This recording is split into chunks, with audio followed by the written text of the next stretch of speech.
41 kaso. Ganito na karami ang bilang ng nagpositibo sa COVID-19 sa Baguio City ngayong taon. Inanunsyang mismo ni Baguio City Mayor Benjamin Magalo. Sumipa raw ang kaso simula June 28 hanggang July 11 kung saan naitala ang 23 nagpositibo.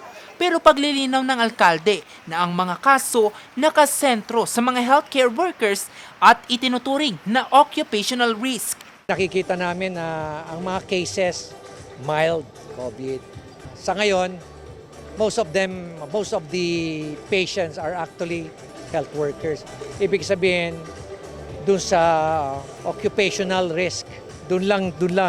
Kaya ang ginagawa natin ngayon is we're working closely with our hospital authorities, management, para mapaigting lalo natin yung strengthen natin yung surveillance.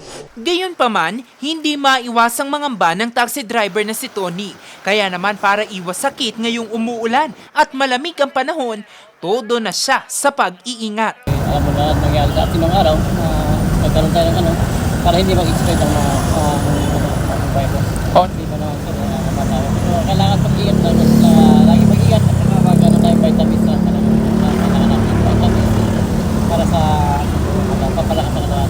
Pero hindi lamang Baguio City ang nakapagtala ng kaso. Sa latest monitoring kasi ng Department of Health Cordillera, lumalabas na 71 kaso na ang naitalang nagpositibo sa rehiyon mula Enero hanggang ngayong buwan. Let us not be alarmed because the DOH is here, the hospitals are here, ang LGU natin nandyan, lalo na si Mayor na palaging nagre-remind. Let us not be alarmed but let us always be cautious and let us always be conscious to practice yung minimum health standards na sinasabi natin. Bagamat hindi nakakaalarma, nagpaalala naman ng Baguio City LGU na sundin pa rin ang mga safety protocols, kabilang na ang pagsusuot ng face mask sa mga matataong lugar, regular at wastong paghuhugas ng kamay, pagpapakonsulta kung sakaling may naramdamang sintomas at pananatili sa bahay kung may sakit.